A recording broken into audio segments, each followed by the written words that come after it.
नमस्कार साथियों, आप देख रहे हैं दैनिक रन टाइम्स कुलदीप दहिया के साथ। आज अभय सिंह चौटाला ने कनीना क्षेत्र के अनेकों गांवों का दौरा किया। ओलावृष्टि के बाद किसानों के बीच जाकर रूबरू हुई और किसानों की जो समस्याएं थी वो सुनी।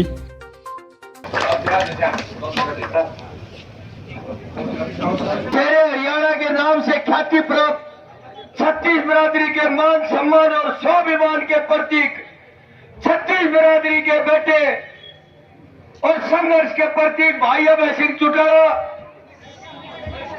आज साथियों सबसे पहले विचारणीय बात यह है कि इस परिवर्तन यात्रा की आवश्यकता क्यों पड़ी। इस परिवर्तन यात्रा की आवश्यकता यह पड़ी कि हरियाणा प्रदेश की बात करूं या भारत की बात करूं, एक जनता की आंखों में धूल झोंककर जन विरोधी सरकार का गठन हो गया और वह प्रजातंत्र का हनन कर रही है। हनन नहीं बल्कि प्रजातंत्र को नष्ट नाबूद करके अपने तानाशाही इरादों को बुलंद करना चाहती है।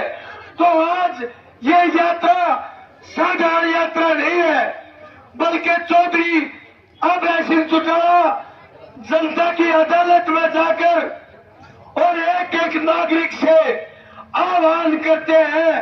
विधानसभा से और सिंगार गांव से साथियों, ये 24 संयोग है, क्योंकि आप जानते हैं 2024 भी आएगा, लेकिन साथियों अभी 6 महीने यात्रा और चलेगी, इसमें भी 24 हफ्ते बढ़ते हैं। और साथियों ये यात्रा ऐसे युद्ध क्षेत्र में जाके 24 तारीख की शाम को आसपास जाके रुकेगी और 25 सितंबर को चौधरी देवीलाल जी के सम्मान दिवस पे इस यात्रा का वहां प्रवेश होगा। और उसके बाद कुरुक्षेत्र में जो हुआ करता है साथियों, आप जानते हैं वो गीता स्थली है, युद्ध क्षेत्र की जगह है, वहां से बिगुल फिर बजेगा। और साथियों इतिहास इस बात का गवाह है, कुरुक्षेत्र में जितने भी संघर्ष हुए, महाभारत हुआ और उस समय साथियों न्याय अन्याय का एक युद्ध था, सच्चाई का एक युद्ध था।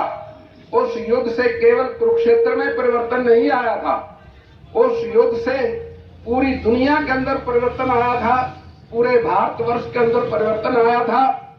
और साथियों मैं आपको एक विश्वास के साथ कहूंगा, जब ये यात्रा कुरुक्षेत्र जाएगी और साथियों परंपरा के अनुसार चौधरी देवीलाल जी ने भी कुरुक्षेत्र में इमरजेंसी के दौरान एक यात्रा की थी, रक्षा में बैठ के अनाउंसमेंट की थी। मेरे साथ में इस परिवर्तन यात्रा में चल रहे पार्टी के राष्ट्रीय, प्रदेश, जिला और हल्का स्तर के सभी नेतागण, बहुत ही मान और सम्मान के योग गांव सुंदरा के आदरणीय बुजुर्गों, नौजवानों के माताओं, बहनों, पत्रकार, छायाकार दोस्तों, मेरे से पहले जो साथी वक्ता थे बोल रहे थे, उन्होंने आपके सामने आज के हालात पे चर्चा करी, बड़ा खुल करके आपको बताया कि पिछले 8 वर्ष से जब से इस प्रदेश और देश में भारतीय जनता पार्टी का राज बना, किस किस्म के हालात हमारे सामने रहे, कौन कौन सी दिक्कत और कठिनाई हमारे सामने आई। किसान आंदोलन का जिक्र चला, कोरोना की महामारी की बात आई। साथियों आज से 3 वर्ष पूर्व जब लोकसभा के चुनाव हो रहे थे, हमारे देश के प्रधानमंत्री ने देश के अन्नदाता से, किसान से वायदा किया था और कहा था कि अगर भारतीय जनता पार्टी दोबारा केंद्र में सत्ता में आई तो किसान की फसल की आय 2022 में 2 गुना कर दूंगा। वायदा बड़ा था, लोगों ने विश्वास किया, भरोसा किया, सरकार बना दी। 2022 बीत गया,